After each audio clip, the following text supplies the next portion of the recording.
बिस्मिल्लाहिर्रहमानिर्रहीम। स्टूडेंट्स, आज का हमारा लेक्चर है पाकिस्तान रेजोल्यूशन इन 1940। करारदाद पाकिस्तान के बारे में हम आज पढ़ेंगे, जो कि 1940 में पास हुई थी लाहौर में। इसकी डिटेल क्या है आइए देखते हैं जी। ये resolution for the establishment of separate homeland for the Muslims of British India passed in the annual session of the all India Muslim league held in Lahore on 22 से टू 24 मार्च 1940। लाहौर में 22 मार्च से 24 मार्च के दौरान 1940 में ऑल इंडिया मुस्लिम लीग का annual session हुआ था। इसमें एक करारदाद पेश की गई थी, एक रेजोल्यूशन पेश की गई थी, जिसका नाम ऑल इंडिया मुस्लिम लीग की अपनी हिस्ट्री में पाकिस्तान रेजोल्यूशन के बजाय करारदाद लाहौर रेजोल्यूशन था। इसकी बाकी डिमांड, ये बाकी डिटेल वो भी हम आगे देखते हैं। हुआ ये कि जी मुसलमानों ने अपनी political reforms all India Muslim league ने ऑलरेडी उसके प्लेटफॉर्म से प्रोसीजर चला रहे थे और ब्रिटिश इंडिया में रहते हुए ब्रिटिश को ये पेश भी की थी, और उसमें से सेपरेट इलेक्टोरेट का तो उनकी डिमांड मंजूर भी हो गई थी। तो उसके बाद मुस्लिम लीग ने या मुसलमानों ने रियलाइज़ किया कि अगर यहाँ पर डेमोक्रेटिक सिस्टम जो बरतानिया में चल रहा है उसके तहत यहाँ चलाया गया, तो मुसलमान यहाँ पर हमेशा एक परमानेंट माइनॉरिटी के तौर पर चले गए और वो हमेशा ही माइनॉरिटी में ही रहेंगे, अपोजिशन में रहेंगे। इससे मुसलमानों का फंडामेंटल राइट्स पे प्रॉब्लम हो सकती है। अच्छा, हालांकि मुसलमानों की तादाद जो है टोटल इंडियन पॉपुलेशन के तकरीबन 1/4 के राउंड अबाउट थी। 1/4 से मुराद है 25%, या कुछ इससे भी थोड़ी सी कम थी, यही है। जबकि हिंदू मेजोरिटी में बहुत ज़्यादा थे, कुछ बाकी कौमें भी थी लेकिन उनकी तादाद इससे कहीं कम थी। तो दो बड़ी जो कौमें यहाँ पर आबाद थी, एक हिंदू डेफिनेटली बहुत बड़ी तादाद थी, दूसरी मुसलमानों की तादाद जिसकी तादाद तकरीबन 1/4 25% या उससे कुछ थोड़ी सी कम थी। तो मुसलमानों ने अपने पॉलिटिकल सोशल रिफॉर्म्स और रिलीजियस राइट्स के बारे में डिमांड शुरू कर दी थी। हालांकि सेपरेट इलेक्टोरेट मैंने भी आपको पहले बताया, हम पिछले लेक्चर्स में ये पढ़ भी चुके हैं कि ये ऑलरेडी हो चुका था।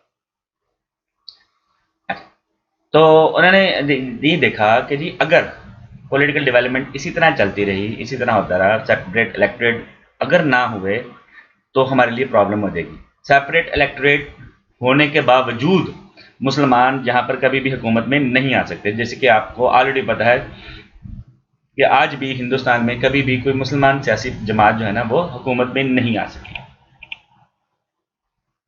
अच्छा, हाक्सार ट्रेजिडी। हाक्सार ट्रेजिडी एक बहुत बड़ा वाक़या है। इस वक्त तो चूँकि हम पाकिस्तान रेजोल्यूशन के बारे में पढ़ रहे हैं इसलिए हम इसकी डिटेल के बारे में नहीं देखेंगे, लेकिन ये है कि हाक्सार एक ट्रेजिडी हुई। हुआ ये कि कायद-ए-आज़म मोहम्मद अली जिन्ना रहमतुल्लाह अलैह पर बेशुमार जो ना फतवे उनके अगेंस्ट लग चुके थे, उन पे कुफर के फतवे थे, बेशुमार फतवे थे, यहाँ तक कि कत्ल का फतवा भी आ चुका था। और ये हाक्सार ट्रेजिडी जो है ना उसी से बिलोंग करती है। कायद-ए-आज़म पर एक ही अटैम्प्ट हुई है मर्डर, और वह हाक्सार तहरीक ने की थी। ये ट्रेजिडी उस वक्त हो चुकी थी। तो बेशुमार पॉलिटिकल लीडर्स जो थे, जिसमें से सर सिकंदर हयात जो बड़े प्रोमिनेंट उस वक्त लीडर थे जो पंजाब के, इन्होंने भी मना किया, बाकियों ने भी मना किया कायद-ए-आज़म को कि आप अपनी पॉलिटिकल मूवमेंट जो है ना या तो पोस्टपोन करें या कम कर दें, आप कोशिश करें कि पब्लिक में ना जाएं। अच्छा, लेकिन कायद-ए-आज़म ने इससे एग्री नहीं किया और वो मार्च 21 को बाय ट्रेन लाहौर पहुंचे हैं इस सेशन में हिस्सा लेने के लिए, जबकि मैंने आपको बताया कि इस तरह का इशू ऑलरेडी चल रहा था। कायद-ए-आज़म ने प्रिंट मीडिया से कहा कि जी ऑल इंडिया मुस्लिम लीग जो है एक हिस्टोरिकल डिसीजन लेने जा रही है इस सेशन में।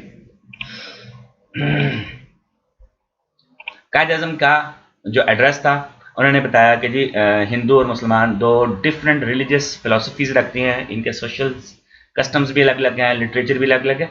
आज तो हम ये बातें बहुत ज़्यादा जानते हैं ना, 1940 में जबकि आम आदमी को उस वक्त इतनी चीज़ों के बारे में ये चीज़ों के बारे में नहीं जानता था, कायद-ए-आज़म लोगों को ये बता रहे थे। उन्होंने कहा जी दो सिविलाइजेशन भी अलग अलग हैं, इनके कन्फ्लिक्ट्स बहुत ज़्यादा हैं, इनके कंसेप्ट में फ़र्क है, इनकी इंस्पायरेशंस अलग अलग हैं, इनकी सोर्स ऑफ हिस्ट्री अलग अलग है, जहाँ के एक दूसरों के हीरोज को ये डिसलाइक भी करते हैं। तो मुमकिन नहीं है कि इनको कट्ठा बिठाना, कट्ठा चलना। ये ऐसा ही है कि जैसे आप एक अंडे में ना दो यॉक डाल दें तो प्रॉब्लम हो जाएगी। नॉर्मली हम पॉलिटिकल साइंस में हम माइनॉरिटी और मेजॉरिटी का जब हम जिक्र करते हैं तो उसमें ना रिलीजियसली हम डिस्कस नहीं करते। एक ही रिलीजियस के लोग, एक ही पॉलिटिकल थॉट्स के रखने वाले लोग एक अलग फीलिंग रखते हैं, एक अलग आइडियोलॉजी लेकर आते हैं, उनको मेजॉरिटी, और जो उस मेजॉरिटी के अगेंस्ट होते हैं उनको माइनॉरिटी डिस्कस करती हैं।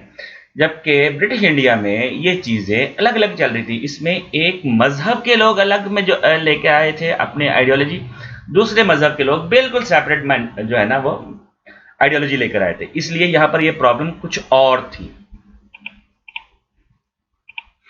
रेजोल्यूशन 23 मार्च AK फजल हक, ये चीफ मिनिस्टर थे जी बंगाल के, ये वो साहब थे जिन्होंने ये लाहौर रेजोल्यूशन या पाकिस्तान रेजोल्यूशन जो है ना ये आगे मूव की है, आगे प्रेजेंट की है। 5 पैराग्राफ इसमें, और हर पैराग्राफ में एक सेंटेंस था जो कि काफ़ी लंबा था। और मैं पहले बता चुका हूँ कि इस पूरी रेजोल्यूशन में कहीं पर भी वर्ड पाकिस्तान इस्तेमाल नहीं हुआ। एक क्लियर मैसेज दिया गया।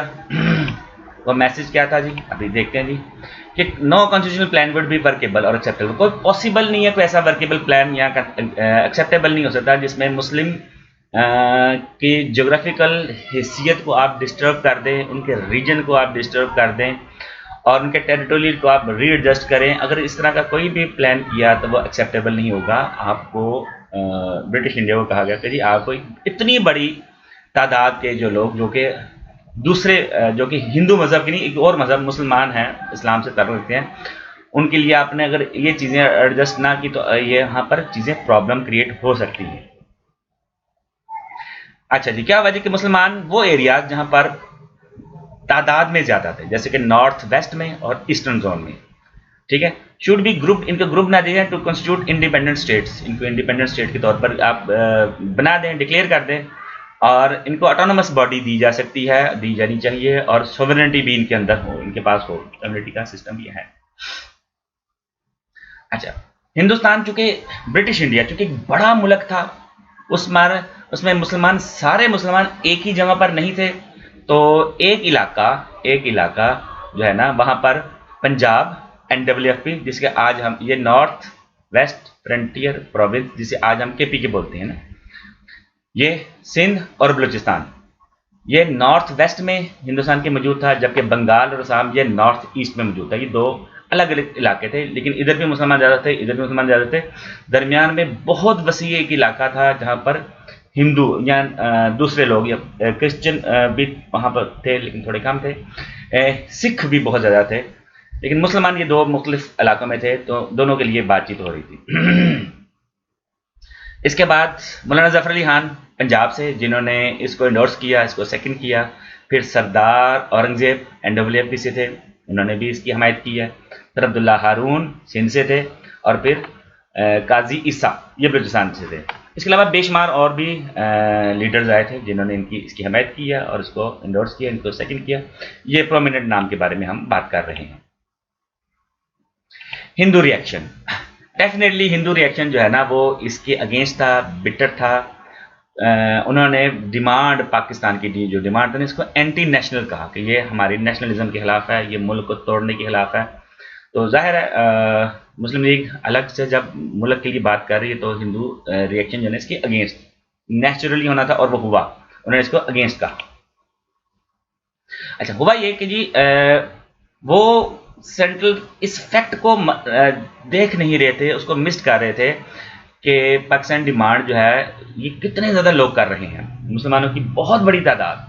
हालांकि मुसलमानों में से एक छोटी सी तादाद उस वक्त भी थी जो कि ऑल इंडिया मुस्लिम लीग के बजाय इंडियन नेशनल कांग्रेस के साथ अटैच थी, लेकिन मेजॉरिटी जो है ना वो पाकिस्तान चाहती थी। वो ये चीज़ अंडरस्टैंड ना कर पाए इस चीज़ को कि अगर मुसलमान यहाँ पर अलग रियासत ना बने तो प्रॉब्लम इतनी बढ़ सकती है। आज तो 75 साल के बाद ये चीज़ें बहुत ज़्यादा क्लियर हो गई हैं कि दुनिया के किसी भी हिस्से में अगर कोई जंग हो जाए, कोई इशू हो जाए, तो उसका असर पूरी दुनिया पर चलता है, पूरी दुनिया उसके ज़ेर असर जाती है। जैसे आज आप यूक्रेन और रशियन वॉर के बारे में बात कर लें, सेम उस वक्त ये था कि अगर बरतानिया ने इस मसले को हल ना किया और ऐसे ही छोड़ के चला गया तो ये मसला पूरी दुनिया के लिए डिस्टर्ब होगा, इंक्लूडिंग ब्रिटिश की। ठीक है, तो बहुत ज़्यादा ज़रूरी था कि मुसलमानों की डिमांड को अंडरस्टैंड किया जाता उनके उसको इस चीज़ को समझा जाता और सब कॉन्टिनेंट में पीस कायम रखने के लिए, अमन कायम रखने के लिए भी ये ज़रूरी था। ब्रिटिश रिएक्शन ब्रिटिश रिएक्शन भी डेफिनेटली मुसलमानों के हक में, फेवर में इस तरह नहीं था जिस तरह के मुसलमान समझते थे या जिस तरह के हम सोच सकते हैं होना चाहिए था। उनकी भी कुछ रीजंस थी। अच्छा, एक तो यह है कि वो चाहते थे कि जी इंडिया या इंडियन नेशन जो है ना, ये एक ही यूनिटी के तौर पर आर्किटेक्ट रहे और ये चले। सेकेंड वर्ल्ड वॉर के अंदर जो है ना, कुछ ऐसी चीज़ें उन्होंने देखी, महसूस की, जिसके तहत वो चाहते थे कि ये एक ही यूनिट के तौर पर रहे ताकि वो उसको मुस्तकबिल में भी इस्तेमाल कर सकें। सेकेंड वर्ल्ड वॉर जब कभी टॉपिक हम पढ़ेंगे तो उसमें हम ये चीज़ें भी इंशाल्लाह डिस्कस करेंगे। अच्छा, फिर एक बड़ा इलाका उनके पास था, एक बड़ी अचीवमेंट उनके पास थी, उनको बाकी चीज़ें भी उनकी बहुत अच्छी से मैनेज वो कर रहे थे। ब्रिटिश तो डेफिनेटली यहाँ मैनेज कर ही रहे थे। वो नहीं चाहते थे कि जी दुनिया कहे कि जी बरतानिया यहाँ पर चीज़ें मैनेज ना कर पाया और दो अलग अलग हिस्सों में डिवाइड कर दिया। तो जाहिर है जी जैसे हिंदू रिएक्शन ऑलरेडी मुस्लिम लीग के साथ नहीं अटैच था, इसी तरह ब्रिटिश रिएक्शन भी इनके साथ अटैच नहीं था। ठीक है, तो बरतानिया, हालांकि बाद में हम ये भी पढ़ेंगे कि उसके बाद बरतानिया ने कुछ ऐसी ऑफर्स भी की गई जो कि इससे बहुत ज़्यादा अटैच थी, लेकिन फिलहाल फौरी तौर पर बरतानिया की जो ये था, उनकी रिएक्शन था वो मुसलमानों के फेवर में इतना नहीं था। ठीक है जी, तो दोनों ही कुव्वतें वो कुछ और चाहती थी, लेकिन अल्लाह ताला ने उस वक़्त मुसलमानों का साथ दिया और ऐसा हुआ कि जी पाकिस्तान बनने में कामयाब हो गया। बाकी लेक्चर हम इंशाल्लाह आगे बाद में देखेंगे। अस्सलाम वालेकुम, फ़ी अमान अल्लाह।